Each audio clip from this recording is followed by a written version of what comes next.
the design of planned attacks on buildings inside the U.S. and how operatives were directed to carry them out. That is valuable information for those of us who have the responsibility to protect the American people. He told us the operatives had been instructed to ensure that the explosives went off at a point that was high enough to prevent people trapped above from escaping. He gave us information that helped uncover Al-Qaeda cells' efforts to obtain biological weapons. This is Building 7, a 47-story skyscraper that fell on the afternoon of September 11th. The government says that fire brought it down. However, 1,500 architects and engineers concluded it was a controlled demolition. Over 6,000 of my fellow service members have given their lives. And thousands of my fellow first responders are dying. I'm not a conspiracy theorist. I'm a structural engineer. I'm a New York City correction officer. I'm an Air Force pilot. I'm a father who lost his son. We're Americans, and we deserve... I lost my husband. My son. My uncle. My nephew. September 11th, 2001. Most people don't know a third tower fell that day. The government says fire brought it down. The collapse of World Trade Center 7 was primarily due to fires. I, along with 1,400 other architects and engineers, have found the government's conclusion to be physically impossible. Impossible. We need the truth about what happened that day. Go to rememberbuilding7.org. Why it fell, why it matters, and what you can do.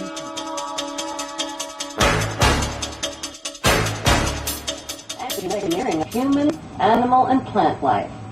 They are also developing chemical, bacteriological, and psychological weaponry, as well as tectonic and climate weaponry. How does the Committee of 300 justify their monstrous acts of evil? Their common philosophy is that the end justifies the means, no matter how diabolical. That end is to fulfill their biblical covenant using apocalyptic weaponry for an eternal throne and one world empire. Was the timely earthquake in Iran triggered by natural causes or by man-made causes? In the late 1800s, Serbian-American inventor Nikola Tesla developed tectonic weaponry capable of triggering earthquakes. He claimed the technology could split the earth in half with the press of a button. Tesla sold the patents for his earthquake technology to U.S. weapons manufacturer Westinghouse in 1885. Today, the U.S. military controls and uses the technology at their high-frequency active auroral research project called HAARP, located at Gacona, Alaska. In his book, Angels Don't Play This HAARP, Dr. Nick Begich claims the U.S. military has developed tectonic and climate weaponry that can trigger earthquakes, manipulate weather systems, and cause floods, droughts, and hurricanes that threaten the economies of other nations. HAARP's vast installations of antenna towers zap the sky's protective ionosphere with an electromagnetic beam, creating extremely low-frequency radio waves called ELF waves. These ELF waves bounce back to Earth as plasma balls. This tectonic weaponry can be more lethal than any of America's most powerful nuclear weapons. Only one nation in the world has been insane enough to drop atomic weapons of mass destruction on the innocent populations of 2 large Japanese cities, chemical weapons of mass destruction on innocent civilians in Vietnam, and depleted radioactive uranium weapons of mass destruction on the people of Iraq.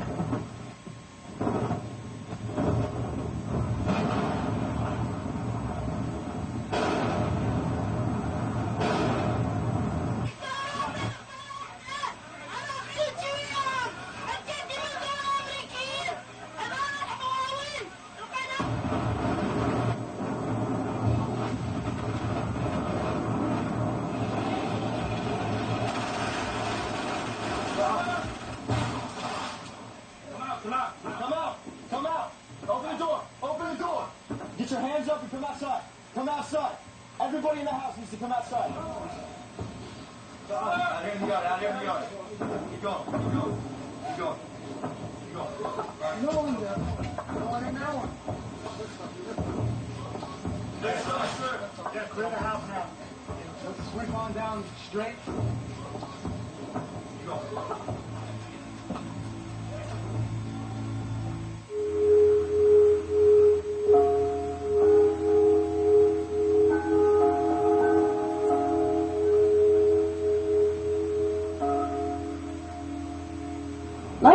pharaohs of ancient Egypt who built their empire with the help of a grand vizier, Queen Elizabeth II also has a grand vizier who serves as her most trusted advisor. His name is Lord Evelyn Rothschild, and he is the second wealthiest and most powerful person on earth. He is also Lord of the world's financial capital, the city-state of London. Lord Rothschild and his ring of power hide their identities behind 13 city council members who stand in as their representatives. On November 30th, 2000, Lord Rothschild, now in his 70s, got married in London to a wealthy Zionist businesswoman named Lynn Forrester. The couple then jetted to Washington and spent their wedding night in the White House. Just months before 9/11, they moved to New York and settled into their 18th floor luxury palace at River House, where two private terraces offered them front row seats for the scheduled 911 show.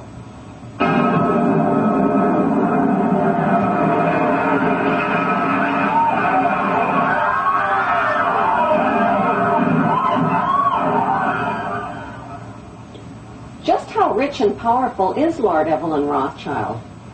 Historically, the Rothschild family wealth was hidden in underground vaults.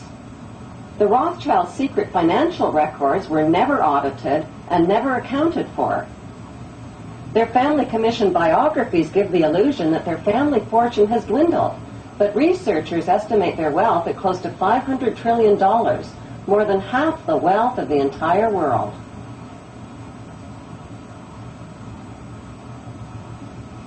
Besides their many castles, palace mansions, wineries, racehorses, and exotic resorts, the Rothschilds bought Reuters in the 1800s.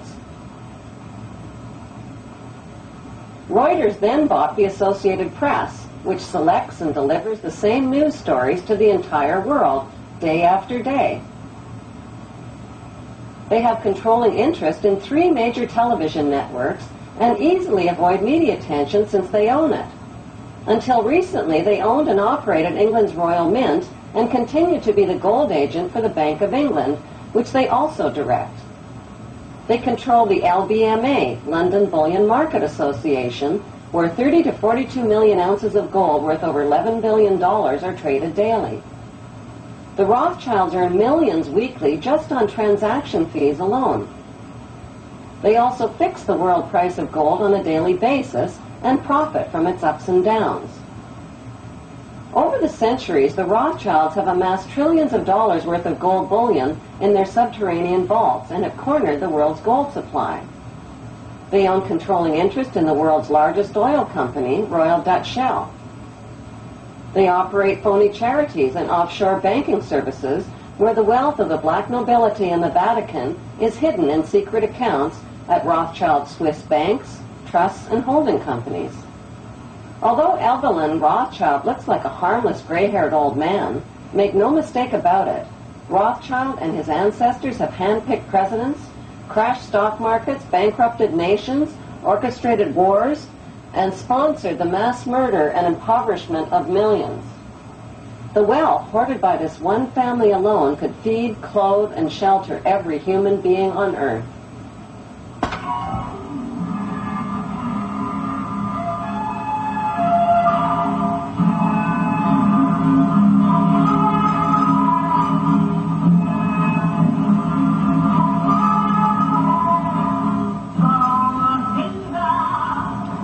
Evelyn Rothschild become the filthy rich Grand Vizier to Queen Elizabeth II and godfather of the black nobility? By birth, Evelyn Rothschild is the great-great-great-grandson of Mayer Rothschild and is passing the godfathership down to David de Rothschild.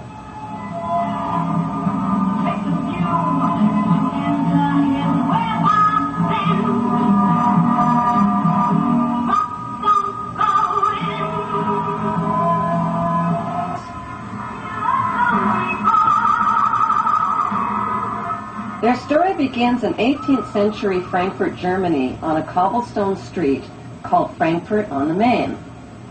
Mayer Amschel Bauer was a goldsmith and a loan shark. He hung a red hexagram shield over his doorway and changed his name from Bauer to Rothschild, which means red shield in German. The red hexagram shield was the symbol for the world revolutionary movement.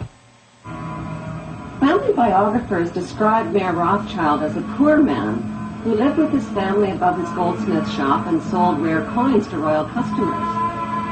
Contrary to appearances, Mayor stashed a big supply of gold, precious coins, and jewels in special hiding places inside his house.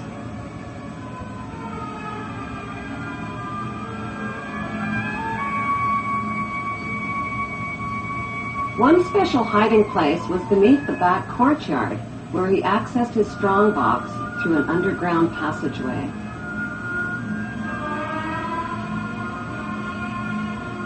Mayor taught his 5 sons the tricks of the trade. To them, he wasn't just their father, he was their lord and master. To them, he was Lord Mayor. In 1773, Mayor Rothschild invited 12 wealthy, revolutionary-minded men to his goldsmith shop. Together, they formulated a plan to seize control of the world's wealth. They made a pact to secretly pool their money and influence to bankrupt the nations of the world and create a new world order. Using his connections, Mayor